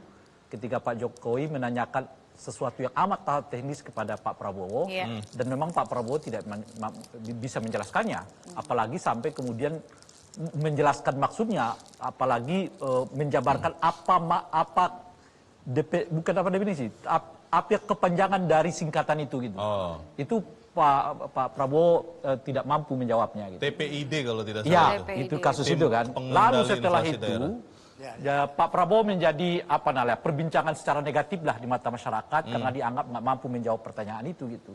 Nah, kayaknya Gibran mau mengkopi itu lagi untuk melakukan pertanyaan kepada dua paslon yang kita sebutkan itu tadi, yang tentu saja menurut saya situasinya agak berbeda. Ya kan? Kalau sekarang ini orang sudah melihat itu pola pada tingkat tertentu untuk tidak mendapatkan jawaban sebetulnya, tapi itu dilakukan dalam kerangka untuk menunjukkan bahwa ada sesuatu yang mereka nggak tahu betul terhadap apa yang sebetulnya diinginkan oleh si penanya gitu. Menurut saya strategi itu menurut saya kurang tepat. Maka itulah yang disebutkan oleh Pak Mahfud tadi. Kita harus sesuai dengan tema, Pak Mahfud itu kan harus sesuai dengan tema. Dan ini seingat saya diingatkan oleh Pak Mahfud sampai 2 kali. Ketika terakhir kali kemudian beliau diberi kesempatan untuk memberi pertanyaan, beliau ingatkan kembali, saya akan bertanya sesuai dengan tema, kata Pak Mahfud. Ya? Itu pertama. Lagi yang kedua, mestinya pertanyaan itu harus sesuai dengan apa yang mereka tuliskan. Nah itulah yang dicoba oleh Pak Mahfud kan. Mas Gibran, Anda menulis pajak sekian, lalu dipertajam oleh Pak Mahfud. Saya kira itu tepat. Jadi jangan tanyakan sesuatu yang mereka nggak tulis juga gitu loh. Nah misalnya soal apa ini tadi? SGIE. Iya satu yang kedua tadi soal carbon storage. Carbon storage itu. Dan itu ada nggak di visi misinya Pak Mahfud? Ataupun diisi visi-misinya Caimin gitu. Itu kalau nggak ada, itu jangan ditanya karena memang mereka nggak membicarakan itu. Lalu untuk apa ditanya tentang sesuatu yang mereka nggak bicarakan kan?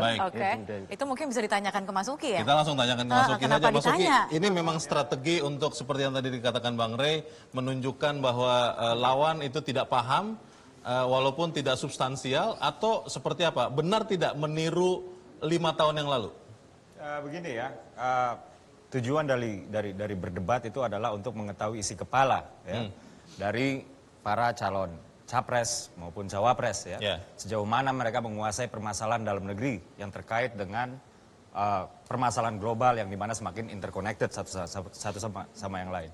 Nah, apabila kemudian ya ada 1 atau 2 pertanyaan ya dari seorang cawapres kepada cawapres yang lain, kemudian si cawapres yang lain ini kemudian tidak bisa menjawab. Ini adalah hak publik untuk menilai sejauh mana si yang tidak bisa menjawab ini menguasai permasalahan-permasalahan yang sedang dihadapi oleh bangsa.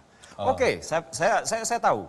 Maksudnya kayak begini. Tadi saya mendengar komentar bahwa seorang capres atau cawapres seharusnya cukup menguasai di tataran apa? Di tataran apa sih tadi katanya filosofis ya, dan lain-lain. Tapi kan setelah itu ada apa? Ada teknokratik ya.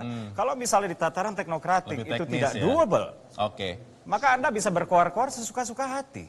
Begitu. Jadi ya sudah, katakan saja saya tidak tahu, saya tidak menguasai. Selesai. Saya lebih respect dengan Caimin justru ya. Tidak defensif ketika beliau itu tidak tahu. Ya. Tidak membela, bahkan cenderung menyerang balik ketika beliau itu tidak tahu. Namun di situ dia kemudian bertanya, apa itu artinya Mas Gibran? Dan Mas Gibran menjawab, lalu Caimin menjawab. Nah itulah yang diinginkan oleh penonton, itulah yang diinginkan oleh publik gitu loh. Nah di sini saya bisa melihat bahwa Prof Mahfud di sini terlihat terpancing, agak naik emosinya ketika terlihat bahwa ada pertanyaan yang dia tidak kuasai. Oke, saya di sini nanti kita akan lempar ke Mas Heru ya. Sudah bergabung, selamat malam Pak Heru. Terima kasih Pak Heru bersama kami. Disambut oleh pendukungnya. Baik, kita harus jeda terlebih dahulu berarti. Dan pemirsa tetaplah bersama kami. Live event debat Cawapres 2024 kami lanjutkan sesaat lagi.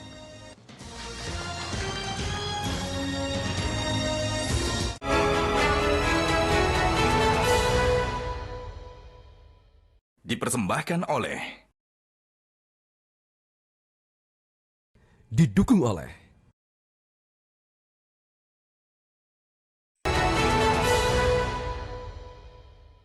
dipersembahkan oleh, didukung oleh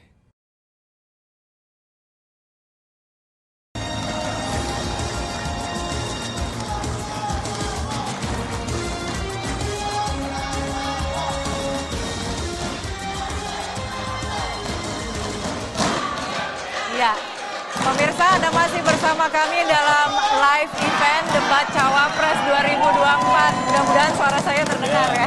Ini suasananya riang gembira di sini. Menjelang tengah malam masih seramai ini membesarkan harapan kita bahwa tanggal 14 Februari 2024 sebanyak dan seramai ini juga yang ke bilik. Betul?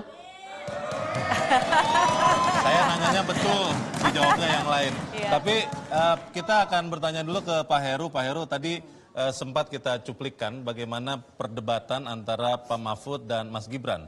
Yang terakhir adalah soal carbon storage. Dan tadi dikatakan oleh Mas Uki bahwa itu memang adalah bagian dari strategi juga. Bahwa bukan hanya makro saja pemimpin ini harus tahu, tapi teknis juga. Ketika ditanya soal carbon storage, Pak Mahfud sempat mengatakan itu walaupun bukan tema debat sekarang, kalau kita lihat datanya bahwa ini adalah tema debat keempat mungkin ya Pak Heru ya. Yang masih akan jatuh ke cawapres sebenarnya. Betul, sumber daya alam, lingkungan hidup dan energi. Apakah memang saat tadi itu Pak Mahfud emosional karena ditanya sesuatu yang ini agak-agak ngaco nih, tidak sesuai dengan topik atau seperti apa? Saya justru ingin bertanya balik, apakah Pak Mahfud kelihatan emosional? Kan nggak kelihatan emosional. Tadi kan? sudah dianalisa oleh Mbak Monika. Apa analisanya Mbak Monika? Kalau menurut saya Pak Mahfud biasa-biasa aja. Dia menjawab pertanyaan tersebut dengan jawaban yang juga nggak salah juga kan. Bahwa kan pertanyaannya bagaimana regulasi ya. Carbon storage. Karbon ini sebetulnya bukan carbon storage. Lengkapnya itu carbon capture and storage. Jadi karbon itu disuntikan, CO2 disuntikan ke dalam sumur yang sudah tidak dipakai. Nah itu di storage di dalam. Ada satu lagi namanya CCUS, carbon storage and utilization. Itu sangat teknis ya? Maksud saya tim kami ini tahu semua. Paham itu, tapi memang kalau kita bicara hukumnya, nah hukum ini kan memang aspek yang ada di hampir semua sektor, ya sektor energi ada, sektor konstruksi ada, sektor manapun ada aspek hukumnya. Dan hukum ini kan berlaku general, ilmunya juga cukup general, diterapkan di mana-mana. Karena itulah jawaban tersebut menurut saya sama sekali tidak mengganggu Pak Mahfud. Ya, Pak Mahfud ditanya bagaimana membuat regulasinya, ya dijawab sama beliau. Walaupun kemudian dikatakan itu tidak menjawab gitu pertanyaan saya. Saya nggak tahu di mana tidak menjawabnya, ya kan? Kan menjawab bagaimana proses membuat regulasi terkait dengan carbon capture. Nah, saya ingin bertanya balik sebetulnya kalau dimungkinkan, tapi kan saya bukan peserta debat. Di situ ada Mas Uki, mungkin bisa bertanya ke mungkin Mas saya Uki. boleh tanya gitu. Yang dimaksud dengan regulasi, apakah sudah ada CCUS atau CCS di Indonesia ini? Begini ya. Apakah memang perlu diregulasi? Pertanyaannya di situ kan? Nah, tapi kalau memang harus diregulasi, Pak Mahfud sudah menjelaskannya. Jadi sebenarnya tidak ada yang perlu diperdebatkan lebih jauh lagi. Tapi kalau ingin dijelaskan apakah CCS sudah perlu diregulasi, apakah sudah ada CCS di Indonesia, itu mungkin pertanyaan. Jadi kan kayak begini ya. Indonesia itu kan punya komitmen 2060 net zero emission. Ya. Kalau dari Prabowo Gibran sih itu akan diturunkan menjadi 2050. Ya. Dengan beberapa strategi termasuk footprint ya, carbon footprint dan juga air ya. Nah, tapi yang ingin ditanyakan karena Pak Mahfud ini, Prof Mahfud ini adalah ahli hukum, ya, ahli hukum. Lalu apa ya? Soalnya kayak begini, setiap kebijakan itu adalah grand strategy yang kemudian harus ditopang oleh kerangka regulasi kebijakannya. Gitu. Maka inilah yang ditanyakan oleh Mas Gibran ke Prof Mahfud. Sebenarnya sesimpel bahwa Prof Mahfud tidak memahami apa yang dimaksud dengan carbon storage and capture tadi. End of story. Lalu bilang aja, ya udah nanti di debat keempat kita akan membahas itu. End of story. Selesai. Ya. Menurut saya sih sesimpel itu. Saya tidak melihat Pak Mahfud tidak memahami carbon capture dan carbon storage. Ya, hanya Pak Mahfud mengingatkan bahwa isu mengenai energi itu bukan di tahapan debat yang ini. Karena itulah maka Pak Mahfud mengingatkannya pada saat debat berlangsung ke segmen berikutnya. Bahwa ini bukan saatnya membahas tema itu. Karena itulah kemudian dia menanyakan karena isu karbon terkait dengan apa yang ditetapkan sebagai debat pada kali ini. Perdebatan soal ini akan kita lanjutkan nanti mungkin di topik keempat ya, karena memang sesuai dengan topiknya. Dan kita juga akan libatkan Mas Fatan nanti begitu dalam perdebatan ini ya. Baik, tapi kita harus jeda terlebih dahulu. Dan pemirsa, live event debat Cawapres 2024 akan kami lanjutkan sesaat lagi. Tetaplah bersama kami.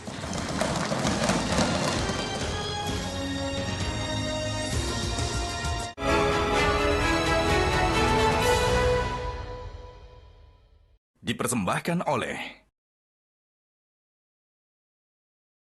Didukung oleh Dipersembahkan oleh Didukung oleh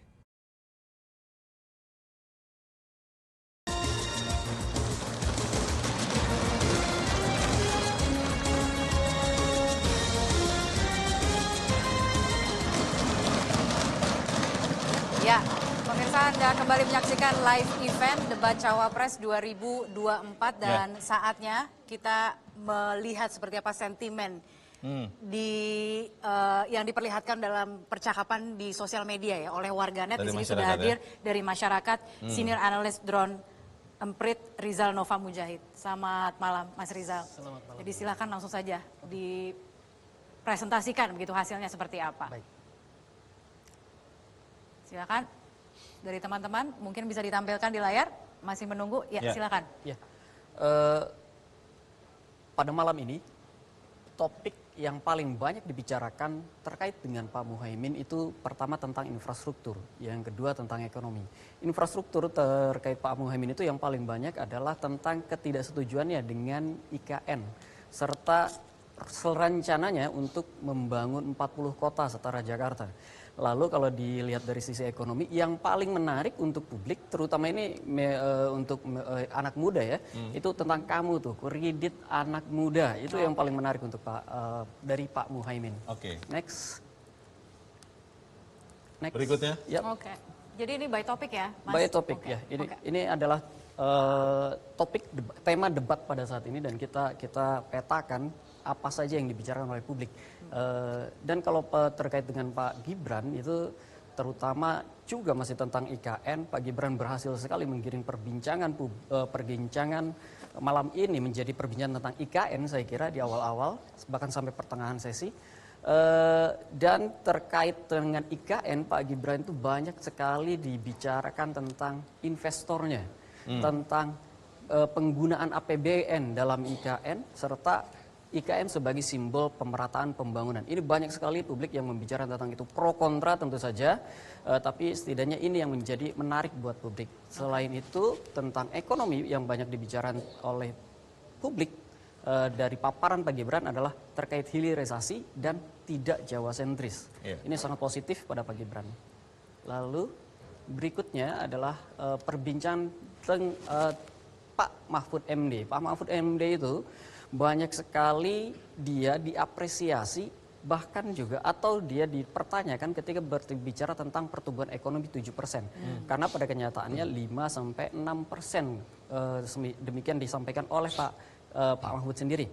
Lalu juga pajak untuk atasi disparitas ekonomi itu banyak sekali juga dibicarakan oleh publik. Selain itu, pinjol adalah bahasa yang paling mudah dimengerti tenimbang bahasa-bahasa lainnya terkait ekonomi yang dibicarakan sebelum-sebelumnya itu ada pajak dan sebagainya. Pinjol dari Pak Mahfud itu kena banget. Selain itu masih lagi ini perbincangan kembali kepada IKN. Investornya belum ada kata Pak Mahfud. Dan hal satu lagi yang menarik dari Pak Mahfud adalah tentang infrastruktur sosial. Itu menjadi kontroversial juga.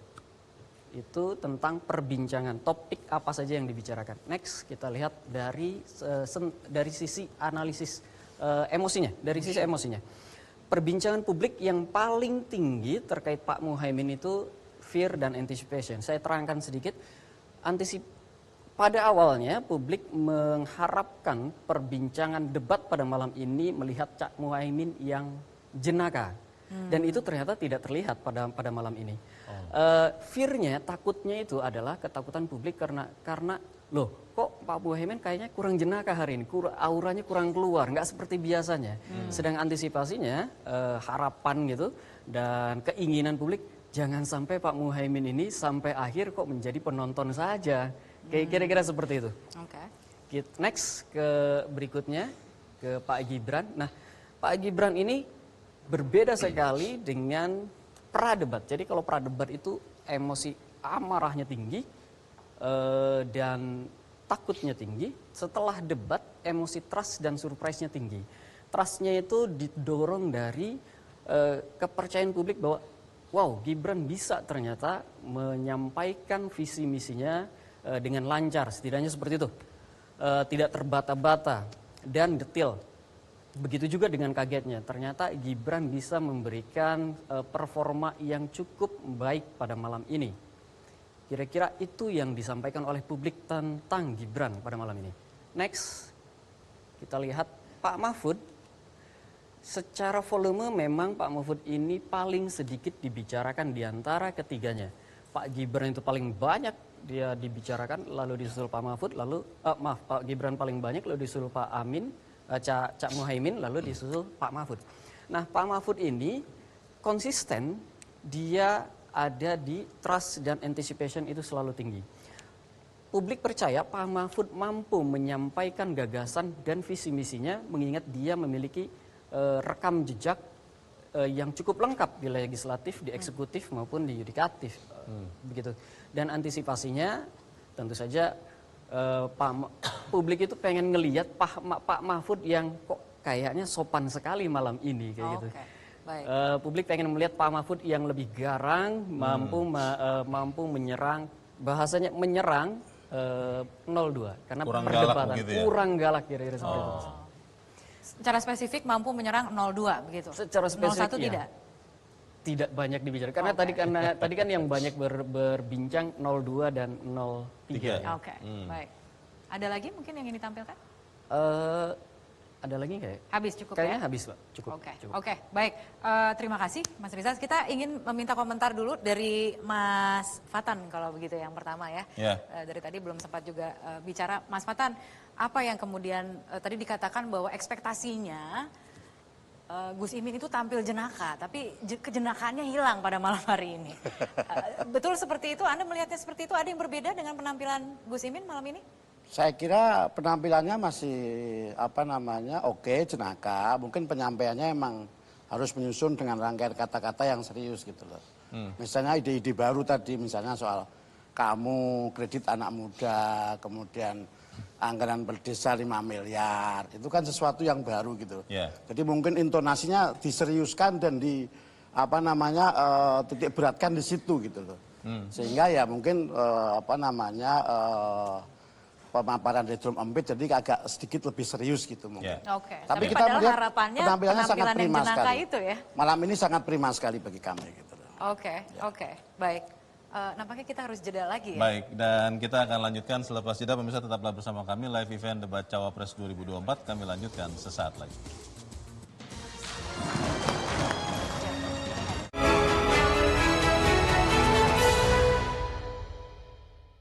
Dipersembahkan oleh didukung oleh didukung oleh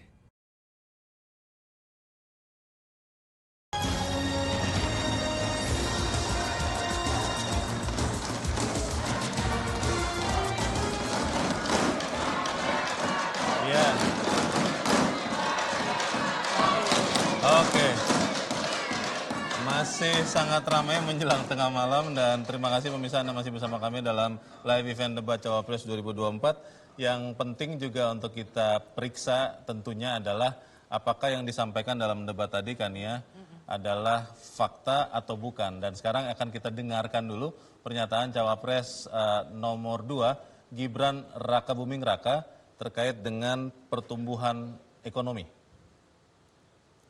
Indonesia ini negara besar. Kita harus mampu keluar dari middle income trap. Kuncinya kita harus mampu menaikkan nilai tambah di dalam negeri.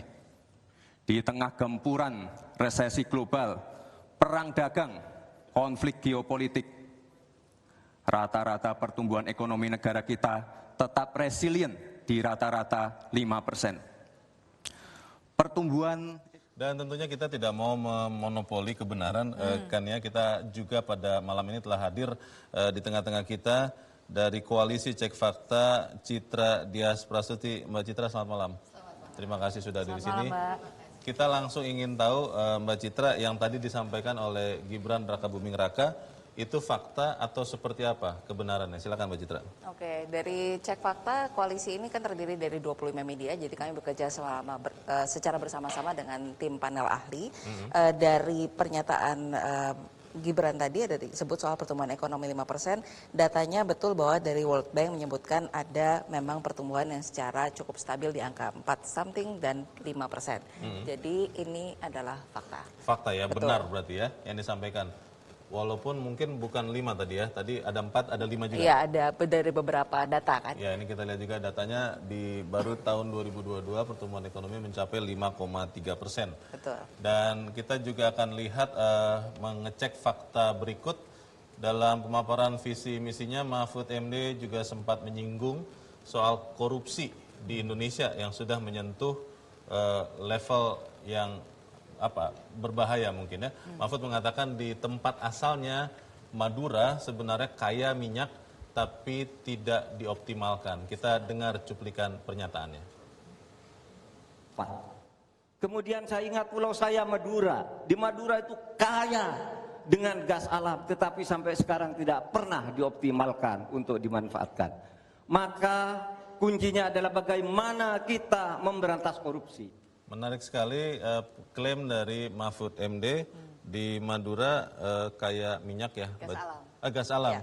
Itu faktanya seperti apa Mbak Citra? Kalau kita lihat dari datanya dari BPH Migas, juga dari data Pemprov Jatim disebut kalau potensi gas alam Madura itu 60%, jadi sebagai sebuah klaim yang disampaikan Pak Mahfud, fakta. Fakta juga?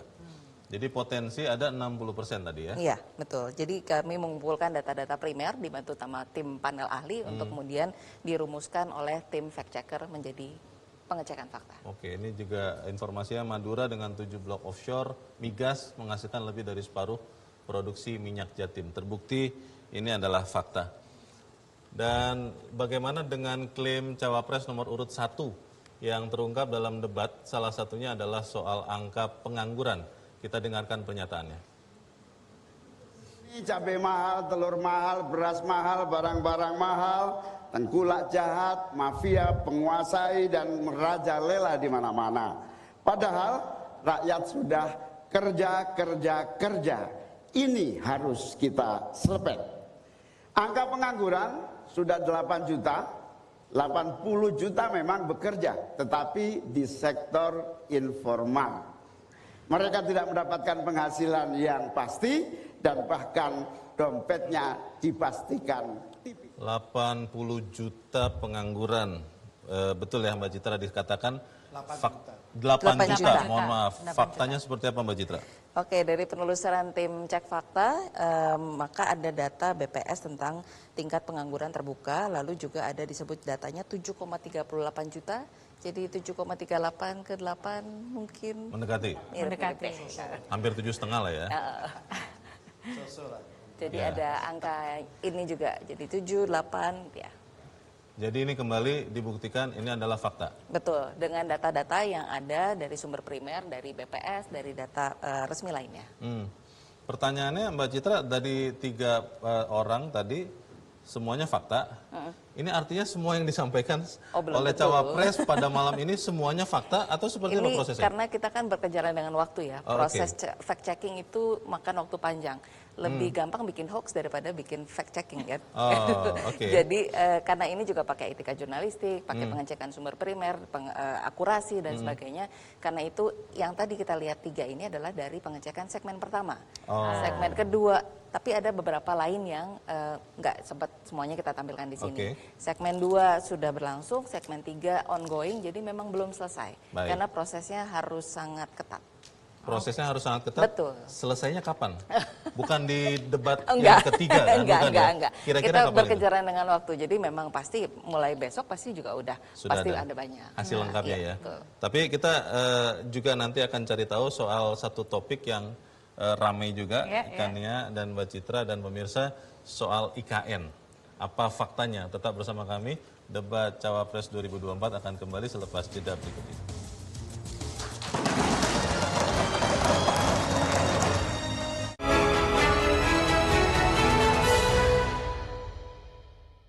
Dipersembahkan oleh Didukung oleh Dipersembahkan oleh Didukung oleh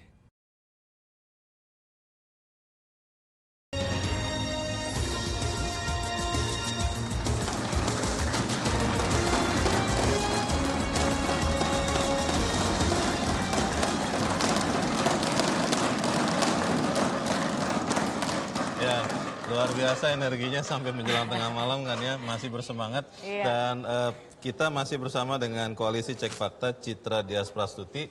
Dan pemirsa tadi kita sudah mendengar beberapa pernyataan, tapi ada satu klaim yang menarik Kania dan pemirsa soal progres IKN, Ibu Kota Nusantara.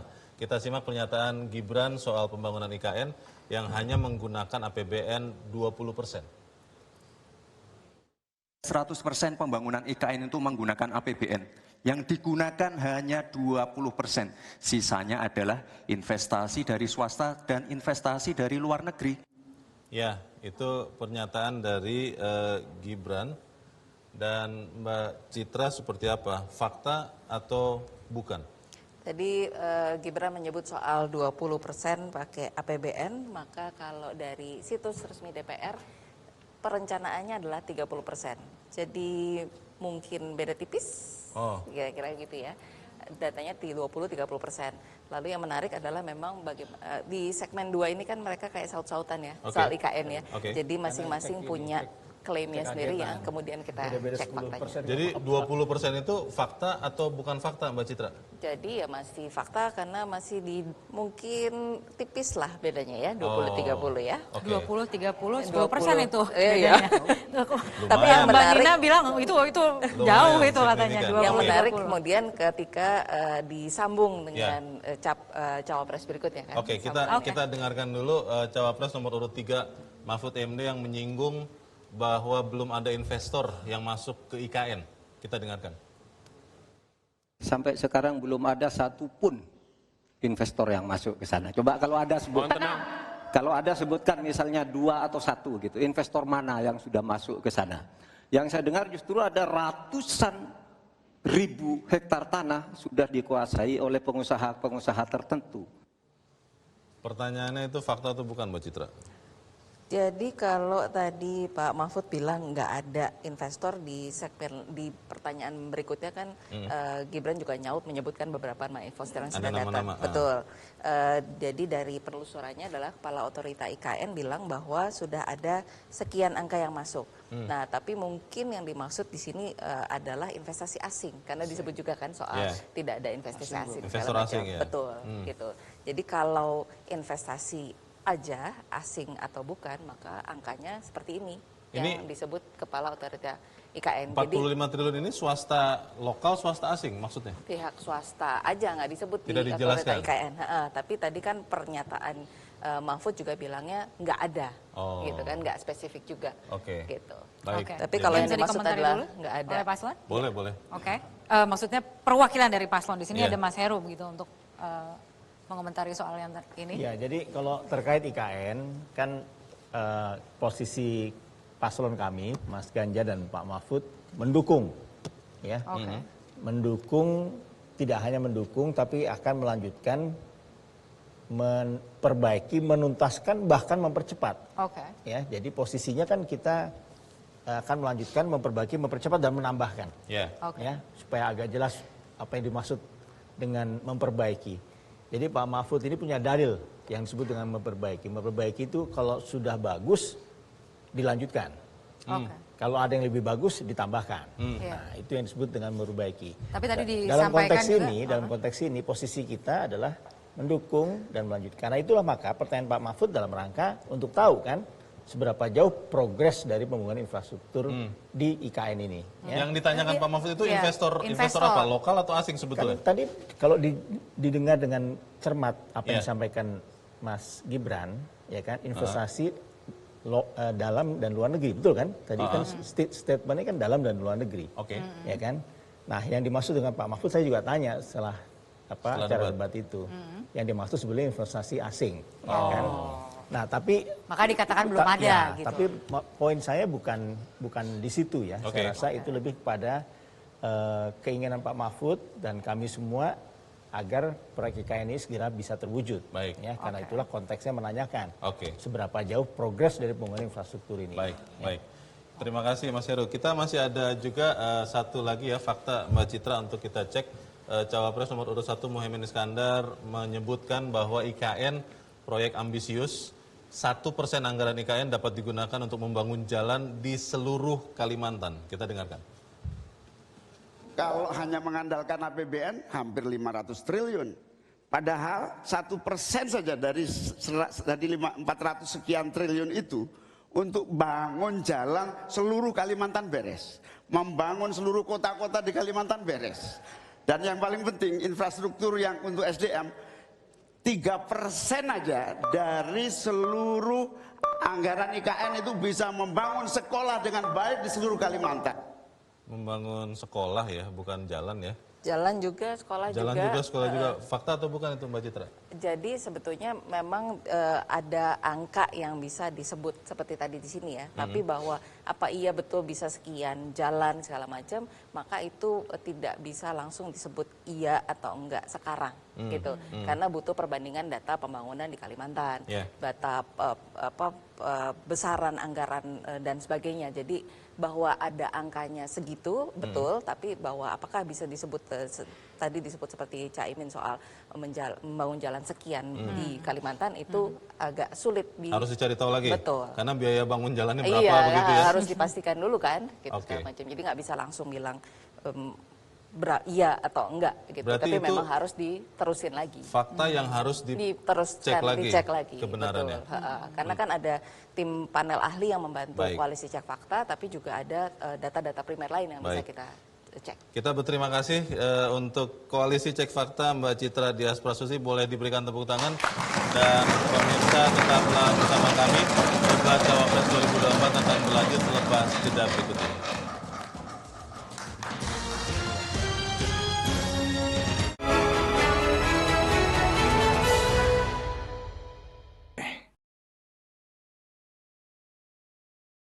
Didukung oleh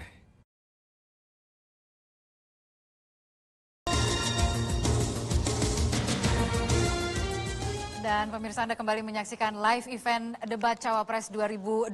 Ini adalah segmen terakhir. Saya akan meminta closing statement dari masing-masing narasumber yang sudah hadir bersama kami. 30 detik saja untuk masing-masing narasumber karena waktunya terbatas. Saya ingin mulai dari Mbak Nina terlebih dahulu.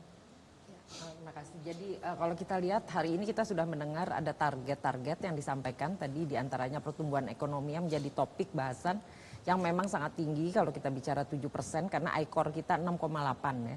Jadi artinya tambahan investasi 6,8 kali dari pertumbuhan yang 1% gitu. Jadi kalau 1% harus 6,8-nya gitu. Bayangkan kalau 7%, berarti kan kira-kira 47, berapa persen? 47,5% kira-kira.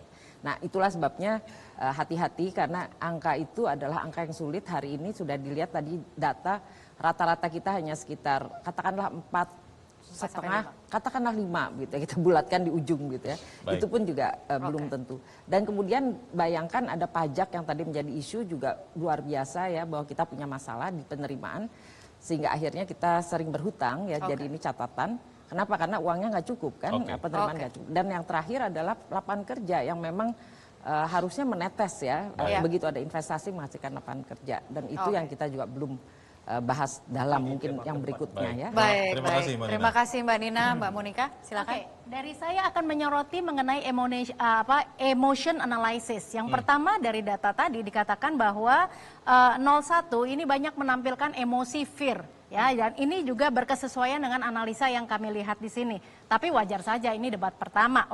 Kemudian paslon 02 ya, ini yang tertinggi adalah trust dan kemudian juga surprise ya. Kalau trust kita lihat bahwa caranya Mas Gibran ini memang membangun trust, dan kemudian surprise ini sebetulnya sudah terlihat patternnya bahwa ketika suatu panggung yang krusial bagi Mas Gibran akan menampilkan sesuatu yang surprise bagi masyarakat. Nah yang ketiga nih ya, yang ketiga adalah masyarakat menanti ya 3 terhadap 2 bagaimana, apakah emosinya terlihat gitu. Baik. Nah di sini ternyata tidak terlihat ya, tetapi perlu kita ketahui bahwa dengan menggunakan artificial intelligence dan sebagainya, face recognition itu bisa diteliti begitu. Dan kemudian unsur penyerangan ini ada karena terlihat dari voice dan sebagainya begitu bisa ya. Dianalisa lebih lanjut berarti Ya, ya. betul. Oke, baik. Bang Rey silakan. Pertama memang harus mungkin diingatkan bahwa debat ini bagaimanapun tetap penting bagi capres dan cawapres. Oleh karena itu mereka sebaiknya memang betul-betul harus siap untuk menghadapi forum-forum seperti ini karena akan selalu beda nuansa. Ketika Anda berbicara di mana, Anda ngomong di mana dan seterusnya gitu.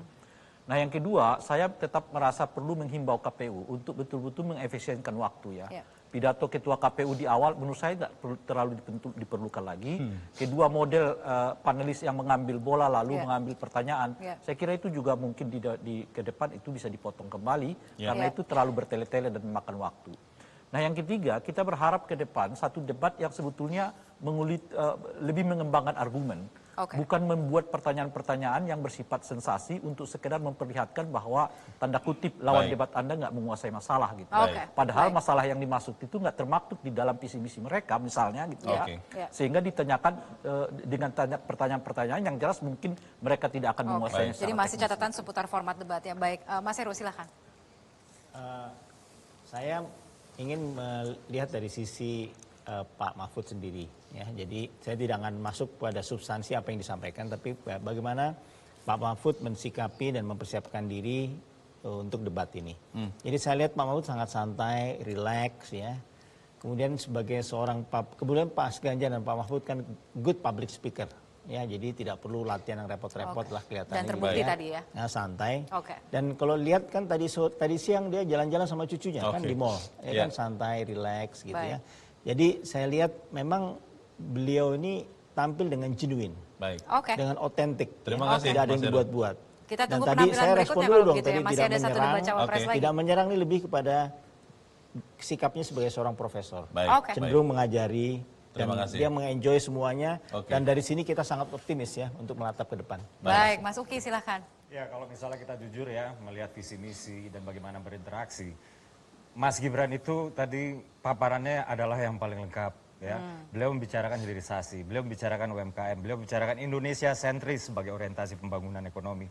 Beliau membicarakan ekonomi digital, AI, blockchain, future challenge itu menjadi future opportunity. Beliau juga adalah orang yang paling paham permasalahan ekonomi kekinian ya. Yang dimana ini ekonomi dalam negeri yang terinterkoneksi dengan kondisi global. Cara berpikir, analisis masalah, mencerna masalah ya, lalu hasil cernaan tersebut diolah menjadi sebuah gagasan solusi. Itu inovatif dan nggak lawas. Gitu. Yang itu kemudian nggak heran saya emosi orang di sini adalah joy dan trust. Terima kasih. Bahwa beliau kemarin diremehkan, maka jadilah emosi yang surprise. Terima kasih. Baik, Mas Fatan silakan. Terima kasih. Setelah debat yang kedua ini kita semakin yakin bahwa pasangan Amin akan menang dalam pemilu 2024 gitu. Saya kira ada 3 isu besar soal mengurangi kemiskinan, mengurangi pengangguran, dan penciptaan lapangan kerja itu jihad ekonomi yang harus kita perjuangkan saya kira. Dengan pemerintah yang energi besar, dengan APBN yang lebih 3.000 triliun, pemerintah kurang keras dan lebih agresif lagi. Misalnya tax ratio, saya kira target kita kan 14%. Malah turun terus sebetulnya. Terima kasih. Jadi harus lebih keras lagi supaya kita bisa menjadi negara maju. Baik, terima kasih Mas Fatan. Tuntas sudah, nampaknya durasinya memang sangat-sangat singkat untuk di segmen terakhir ini. Masih ada debat-debat berikutnya tentunya yang masih akan kita tunggu penampilan dari paslon 01, 02, dan 03 dalam kesempatan debat 3 ya berikutnya. Yang akan tentunya masih akan dihadirkan di Metro TV. Atas nama teman-teman yang bertugas, saya Leonard Samosir. Dan saya Kania Sutisnawinata, sekali lagi mengucapkan terima kasih atas perhatian Anda. Sampai jumpa. Selamat malam.